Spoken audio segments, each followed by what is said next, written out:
Hello, welcome to the Tradie Business School podcast, the only podcast you need to grow your trades and general contracting business.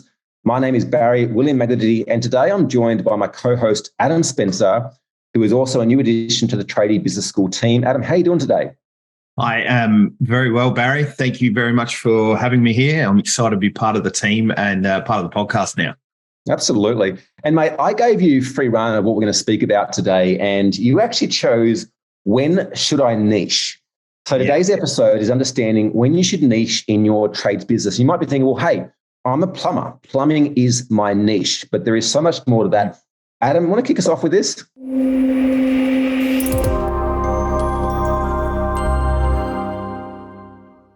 Yeah, man, for sure. Yeah, look, niching is one of those really interesting topics, particularly in the trade space, because niching, I think, it's spoken about and probably done to death in the internet marketing world. Like, it is something that's talked about.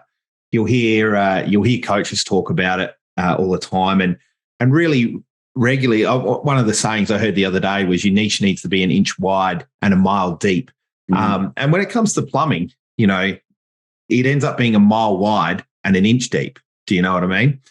Sometimes we're an inch deep in things that we don't want to be in, but there's so many disciplines within plumbing in the example that you used, and many of the other trades, you can just go down so many different paths. But the thing is, just refining that just allows you to talk more directly to the target market that you're after.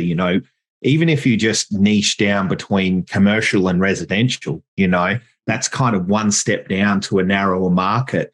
And the reason that niching is so important is because it just allows you to really connect and communicate with those clients that are very specific to the services that you can provide. Yeah. I guess let's talk about what is niching. And if this is a term that you're not familiar with or you're new, I remember someone who I followed shared that you should look at niching down 3 steps. Now, an example of that might be, well, I'm a plumber. Right? That's the niche. I'm a plumber. I do plumbing work. One step down from that would be, I'm a plumber that works commercially, right? Or works directly for builders. That's one step down. A second step down would be, I'm a plumber that works for builders on new builds only. Yeah. Right? Now, even further might be for new builds only on townhouses. Yeah. Right? Or multifamily residential. So the interesting thing is, I remember with the Game Changers, for many, many years, we kind of coached everyone in anything, and we did a damn good job of it, right? We always generated leads, we made sales, we could generate the results for our clients. Now, I knew as a business owner that niching down was going to improve my business exponentially. I knew that if I niched down, I would make a lot more money, my lead costs would go down, the quality of my leads would go up, and my ability to help them would skyrocket because everything could be specifically tailored for one type of niche. And I also knew for some time that trades should have been my niche, being that's where I came from. But I avoided the play because I'm that sounds boring, just working with one type of audience. I know this is a resistance a lot of businesses have. I think particularly when it means you're going to be working with, people like yourself. And for me, that's the biggest nightmare ever, having to deal with 50, 100 people just like me that was just as crazy as I was back then. Yeah, and I can tell you from experience, having gone through that process, number one, I was no more bored or less bored, more stimulated, less stimulated than when I worked for everyone, right? It actually didn't change, right? No. What changed was my business grew faster. My lead cost went way, way, way down. The quality of my leads went way up. Our ability to produce content became so much easier because we were speaking to one specific type of person. Right. And we're still quite broad. We're a coaching company for trades and general contract business. I know some coaching companies that specifically specify in plumbings. Yeah, for sure. Right? Or electricity. For sure. Yeah. Sparkies is another big one there. But I'm curious to pick your brains on this because you've just hit the nail on the head with your resistance to niching, right? And the resistance to niching is something I see all the time, right? It doesn't matter what profession it is, doesn't matter whether it's trades, professionals, or other, just that resistance to do it. And I've got a pretty good idea where it comes from, but I'm curious to know from you. I'd love to get your knowledge and insights on this. Why did you resist it for so long, knowing that whatever you resist will persist, and that it was really the key to the next growth phase for you. Yeah, well, I guess the reason is the same reason why people stay in shitty, unfulfilled relationships, Adam, because it's the fear of the unknown that stops us moving, right? Yeah. Like we can be in a shitty relationship, we can be in a business that we know is somewhat struggling or not growing as fast as it could. But we know what we know. We're used to experiencing that level of comfort, discomfort, pain, pleasure, that it's much easier to do what we've always done than to try something different. Oh, the old better the devil you know story. Yeah. And so for me, I was like, I knew it, my team knew it, everyone I knew, spoke to knew it. And I was like, fuck it, right? But I still resisted. So I'm like, okay, let's just start to direct a little bit of our ad budget that way. Let's create a new brand. Let's create a new website. And when that part of the business overtakes the other part of the business, then we go all in. Yeah. And it didn't take too long to go down that path. But as I said, like nothing changed other than things got a lot easier, right? It got a lot easier. Our clients got a lot better results. Our business was easy to operate because it was far easier to systemize for specific problems that turned up in that industry versus, when you coach real estate agents and trades business owners and marketing companies and recruitment businesses and, gyms, you had different, all businesses are kind of the same, but when you're dealing with markets, you have to market differently, you have to sell differently, you have to recruit differently. Well, it's like talking in different languages, like I found that my journey specifically, the reluctance to do it for me, it's that big F word that you said before, fear. It's if I niche down, then what about all those customers that I'm missing out on? And what you said as well with around, better the devil you know, like for a lot of people when they get in and they're in that kind of startup phase and they're really trying to just get things going, spinning their wheels most of the time. I'll do anything for anyone.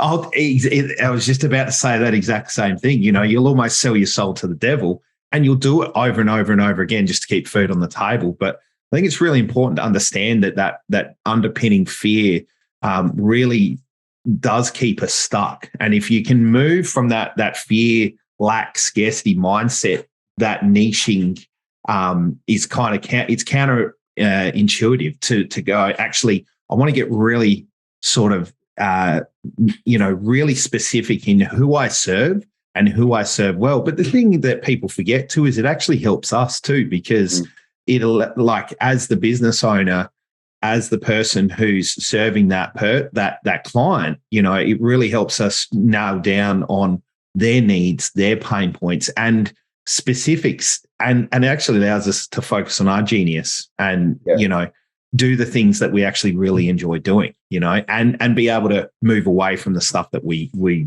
just don't like. And I guess one perspective that we haven't spoken about yet either is think about, like, you're a consumer right now. Right? You pick up the Yellow Pages or you do a Google search or wherever you look for what you need. And let's say you're looking for a renovation, right? Do you call the builder that specializes in new builds, renovations, decks, pergolias, landscaping, like do you call that guy? I specialize in everything. Right. Do you call that guy, or do you call the guy that specifically specializes in extensions and renovations? Yeah. Right. Yeah. If you've got a blocked sewer, do you call a plumber that specializes in everything, or do you call a guy that specializes in sewers? In block sewers, yeah. Well, and to use that example you used before with niching down a couple of steps, do you call the plumber that specializes in sewers or the plumber that specializes in block sewers only? Do you know? Like, and they're because they're the ones that, like, know all the finite details of everything that happens with a block drain. They'll know the different types of pipes that typically crack, what happens around tree roots, all that sort of thing. And when you got that level of detail, you just talk to people on a different level and they're like, I'll come to you because you are the authority. And I think that's the key thing to come out of niching down. Yeah, and this ties into so much. This ties into your ability to actually charge more than your competitors and win more work. Right? Sounds like a topic for another podcast there, Ben. I think it could be. But seriously, you might be going, well, hey, why do I need a niche? Like if you're in business right now and you're finding it hard to bring in consistent clients, new clients, if you're finding that you're always being beaten on price, if you're finding that you've got a high turnover of staff, that you lack the ability to be able to systemize your business, there's a good possibility right now that you haven't got a clear and defined niche and you're being everything for everyone, which is a very common mistake that most business owners make. Now, it doesn't matter whether you started your trades business 6 months ago or 6 years ago. My recommendation is start to move your marketing, communication, like conversations, all your efforts in your business towards picking a specific niche, because it will make everything far more easier and far more profitable. Imagine going to dinner right now and you're sitting with 12 other people and each speaks a different language, right? And you can speak English. Imagine if you had to try to have a conversation or share an announcement with 12 people in 12 different languages. Like how effective and efficient would that be? And how long would it take? Versus if everyone was a native speaking English speaker and you spoke English. Yeah. Right? Yeah, definitely. It's a similar thing. For sure. Yeah. It's such a powerful tool in the toolbox when it comes to being able to market, funnily enough. But yeah, it really laser focuses in. And I think the key thing to what you were sort of saying before is move towards that. Like, we don't want you to cut your nose off to spite your face and just go, that's it. I am a plumber that specializes in block drains, block sewers only, because obviously there's another level of distinction there with whether you just do drains or whether you do sewer drains, But this is the thing, you want to start going, okay, what are we really good at? Yeah. What do we really enjoy? Because that's the thing I think that you've certainly nailed down really well, is being able to focus on and work out who you really enjoy working with and what's the work that you love doing, and really carve down to a point. I often refer to it as the dagger's tip of what that person looks like, because you'll be able to talk to them and tell them about things that they haven't even considered. The amount of times I've spoken to really high quality tradesmen on site, or tradespeople, obviously, and they talk to you. Yeah, do they use technical terms that blow you away? Yes, there's that. But it's just that underpinning knowledge of the whole process, start to finish, and everything that's going to trip us up along the way, that just gives you that confidence that they're the authority. And I think that's really powerful with niche. Absolutely. So the question we asked at the start of this episode is, when should I niche? The answer to that question is now. If you haven't already, realize it's going to be fear there and do it anyway. Yeah. And look, if you enjoyed this episode, you've received some value, or any of the previous episodes before, make sure you subscribe to us on your favorite podcast listening platform, whether that's Spotify, iTunes, Anchor, YouTube, through our Facebook group, Instagram. Regardless, make sure you subscribe, share it with your mates, and we look forward to continuing to help you grow a profitable and healthy trades business. Thanks, Adam. Yeah. Thank you, Barry. See ya.